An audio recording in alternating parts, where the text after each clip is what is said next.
Students, my name is Saif Al Isba. Welcome to my earth study channel. बच्चों, आज की हम इस वीडियो में हम समरी करने वाले हैं chapter number 9 a bicycle in good repair की समरी। और चैप्टर को मैंने फर्स्ट पार्ट सेकंड पार्ट में आप लोगों को पढ़ा दिया है, तो डिस्क्रिप्शन बॉक्स में से आप लोग जाके देख सकते हो। और अगर आप लोगों का एग्ज़ाम है बहुत जल्दी, तो इसलिए आपके लिए बहुत हेल्पफुल होगी समरी इसकी।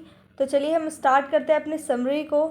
और ये इसके जो राइटर हैं वो हैं जेरोम। ओके, तो चलें। The bicycle ride one of the friend of the author. अब इसमें क्या होते हैं, दो कैरेक्टर होते हैं, एक जो कहानी को नरेट कर रहा होता है यानी जो सुना रहा होता है, और एक होते हैं नरेटर के फ्रेंड। ठीक है, उनका नाम नहीं, इन दोनों में से किसी का भी नाम नहीं हमें गिवन होता है, बस ये पता होता है ये नरेटर होते हैं और इसके फ्रेंड होते हैं। One of the friend of the author suggested that the two should go for a bicycle ride the next day. The author reached the place half an hour before his friend and was waiting for him in the garden. The author's friend inquired about his bicycle and then gave it a shake, holding its front wheel and the fork. अब क्या होता है, उनका जो friend होता है वो उनसे कहता है, उन्हें सजेस्ट करता है कि हम क्या करेंगे, सुबह के लिए राइड के लिए निकलेंगे, बाईसाइकिल राइड के लिए सुबह में। तो फिर उनके जो दोस्त होते हैं जो कि नरेटर होते हैं हमारे, तो फिर वो उन्हें बहुत ज़्यादा खुशी होती है, इसीलिए वो बहुत जल्दी सुबह उठ जाते हैं। वैसे तो वो कभी उठते नहीं हैं जल्दी, लेकिन उस दिन वो बहुत जल्दी उठे थे राइड पर जाने के लिए अपने दोस्त के साथ। तो जब वो अपने दोस्त का वेट कर रहे होते हैं अगले दिन, तो वो आधा घंटा लेट हो जाते हैं। और वो कहाँ पर वेट करते हैं, उसका पार्क में वेट करते हैं। ठीक है, अब जब उसका दोस्त पहुंचता है गार्डन में, तो फिर उसका दोस्त जो है वो बाईसाइकिल के बारे में थोड़ी इंक्वायरी करता है, पूछता है, और फिर उसके बाद क्या करता है, उसके व्हील को शेक करने लगता है, यानी हिलाने लगता है। Okay, after a while the man took out the front wheel of the cycle while the author was away for a while looking for a hammer. अब उसका जो दोस्त होता है ना, वो कहता है तुम्हारी जो बाईसाइकिल है ना, मुझे चेक कर लेना चाहिए, क्योंकि हम क्या पता इसमें कोई ख़राबी हो। तो फिर जो हमारे ये नरेटर होते हैं वो अंदर जाते हैं, टूल शेड के अंदर से हैमर लाते हैं, और जितने में वो वापस आते हैं देखते हैं कि उसने जो है व्हील के साथ वो जो है उसका फ्रेंड जो है वो खेल रहा होता है बाईसाइकिल के, मतलब वो बाईसाइकिल अलग पड़ी होती है हमारी, और जो वो होता है उसका व्हील उसे अलग कर दिया होता है उसके फ्रेंड ने। The bicycle inspection and it's repair work the author insisted on putting on the various parts of cycle in place, but his friend wanted to check the front wheel. अब जो हमारा ऑथर होता है वो insist करता है कि जो साइकिल के पार्ट है उनको वापस लगा दिया जाए, लेकिन वो क्या करना चाहता था, वो तो चेक करना चाहता था साइकिल को। He unscrewed something and from somewhere around a dozen of ball bearings came out. अब जो उसने खोला होता है ना, एक वो व्हील जब खोला होता है तो उसमें से बॉल बियरिंग्स बाहर आ जाती हैं, छोटी छोटी बॉल बियरिंग्स बाहर आ जाती हैं। अब वो ज़मीन पर गिर जाती हैं, बहुत सारी ज़मीन पर गिर जाती हैं। His friends insisted that the author must collect all of them as the bicycle might not be restored to its old condition. अब उनके जो फ्रेंड होते हैं ना नरेटर के, वो कहते हैं इसको जल्दी से उठाओ, तुम बॉल बियरिंग्स को जल्दी से उठाओ, जितनी भी सारी गिर गई हैं, क्योंकि इनके बिना हमारी बाईसाइकिल ठीक नहीं हो सकेगी। तो हमारे नरेटर ने क्या किया, अपनी टोपी के अंदर वो जो बॉल बियरिंग्स थी उनको कलेक्ट कर लिया, और उनको सिर्फ 12 ही मिली थी। Okay,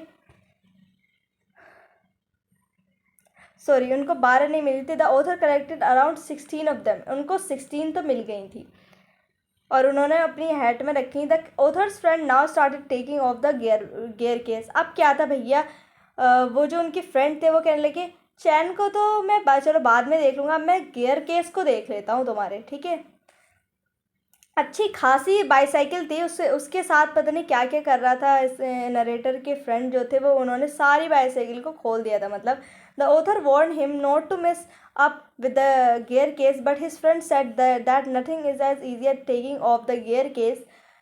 He took it off easily but had a nightmare while fixing it back to its place. अब क्या था, जो नरेटर के फ्रेंड थे उसने गियर केस को खोलने के लिए कहा, तो हमारे नरेटर ने क्या कहा कि प्लीज़ तुम इसको मत खोलो, क्योंकि मैंने अपने एक दोस्त से सुना था कि अगर गियर केस के साथ कुछ भी हुआ तो वो बहुत महंगा आता है, और इससे अच्छा है कि हम गियर केस को ठीक करवाएं, एक नई बाईसाइकिल ही आ सकती है, तो इसलिए प्लीज़ तुम उसे मत छेड़छाड़ करो। लेकिन हमारे जो नरेटर के फ्रेंड थे वो तो मानने वाले नहीं थे, वो तो कह रहे थे भैया मैं तो ठीक करके रहूँगा, और उन्होंने निकाल तो दिया गियर केस को, लेकिन वो फिक्स नहीं कर पा रहे थे उस जगह पर। His bicycle, which was until now in good condition, was now lying scattered, divided in many parts. अब पहले तो वो बहुत अच्छी थी बाईसाइकिल, बिल्कुल ठीक थी, लेकिन अब क्या हो चुका था, उसके डिवीज़न हो चुका था, हर पार्ट में वो बाईसाइकिल बिखरी पड़ी थी। Author wanted to stop his friend from causing further troubles, but he admits that he is weak at hurting others. अब हमारे जो नरेटर थे वो उसको रोकना तो चाहते थे, लेकिन वो किसी की फीलिंग्स को हर्ट नहीं करना चाहते, क्योंकि वो बहुत ज़्यादा क्या कह सकते हैं कि बहुत ज़्यादा उम्मीद के साथ जो थे वो ठीक कर रहे थे उस बाईसाइकिल को। उनके नरेटर के जो फ्रेंड थे बहुत ही ज़्यादा हिम्मत दिखा के वो बाईसाइकिल को ठीक करते, ऐसे कर रहे थे जैसे वो बहुत बड़े मैकेनिक हो। Then it was the time for the chain which he tighten to an extent that is stop movings, he then loosen it until it became twice as loose as it was before. अब जो narrator के friend थे उन्होंने क्या किया, चैन को कहा कि मैं चैन देख लेता हूँ अब, तो उन्होंने चैन को क्या कर दिया, बहुत ज़्यादा टाइट कर दिया कि वो हिल भी नहीं पा रही थी हमारी बाईसाइकिल जो थी। और फिर बाद में क्या किया, उन्होंने इतनी लूज़ कर दी कि डबल लूज़ हो गई थी chain. Hard work to collect the parts. अब after applying his tricks on the cycle, author's friends seem to be contented and now wanted to put all the pieces back into their places. It took a lot of time and a great effort. The process revealed that his friend was inexperienced and knew nothing about repairing a bicycle. अब बहुत सारे कोशिशों के बाद क्या था, वो बहुत कोशिश कर रहे हैं और बीच में क्या हुआ था, उनसे लग भी नहीं पा रहे थे, व्हील जो था नरेटर के फ्रेंड से नहीं लग पाई थी, और उन्होंने बॉल बेयरिंग्स को भी वो डालना भूल गए थे, फिर उन्होंने निकाली। फिर बहुत मुश्किलों के बाद क्या था, ये तो पता चल गया था कि उनके जो दोस्त थे वो अनएक्सपीरियंस थे, उन्हें कुछ नहीं आता था बाईसाइकिल को ठीक करना वगैरह, कुछ भी नहीं आता था उनको। और after struggling for many hours his friend was able to somehow fix the different parts of the bicycle. The author book him to his back kitchen where his friend clean himself and then the author send him back to his home. अब क्या था, बीच में क्या हुआ कि जो bicycle थी उसको ठीक करने में वो इतने ज़्यादा लग गए थे नरेटर के फ्रेंड के, उनके जो है कपड़े भी गंदे हो गए, वो इतनी हालत ख़राब हो गई थी उनकी, और इतना ज़्यादा वो गुस्सा हो गए थे जब ठीक नहीं हो रही थी नरेटर के फ्रेंड के, उसको बुलिंग करने लगे बाईसाइकिल को, और इतना बुलिंग करने लगे कि बाईसाइकिल ने अपना रिवेंज भी लिया, और दोनों के बीच क्या हो गई थी, बहुत ज़्यादा लड़ाई हो गई थी। लड़ाई हुई नहीं थी असल में, क्योंकि बाईसाइकिल तो एक नॉन लिविंग थिंग है, लेकिन ऐसा जब वो गुस्से में कर रहे थे तो उनके ऊपर भी चोट लग रही थी जो नरेटर के फ्रेंड थे।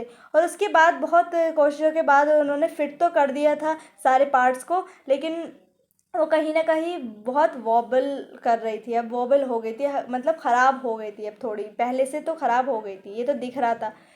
और फिर उसके बाद हमारे जो नरेटर हैं उन्होंने देख के कहा भाई चलो मैं तुम्हें साफ़ करवाता हूँ। किचन के पीछे वो गए बैकयार्ड में, वहाँ उन्हें साफ़ कराया, उनके हाथ मुँह धुलाए और फिर उनको साफ़ करवा के कहा भाई अब तुम घर जाओ यहाँ से, प्लीज़ तुमने मेरी बाईसाइकिल को बहुत अच्छा ठीक कर दिया, अब मुझे और नहीं करवाना, बस हो गई मेरी बाईसाइकिल बिल्कुल ठीक। तो ये थी आपकी समरी में। तो बच्चों अगर आप लोगों को अच्छी लगी हो तो कमेंट करके मुझे ज़रूर बताएं। मिलते हैं नेक्स्ट वीडियो में, तब तक के लिए बाय एंड टेक केयर।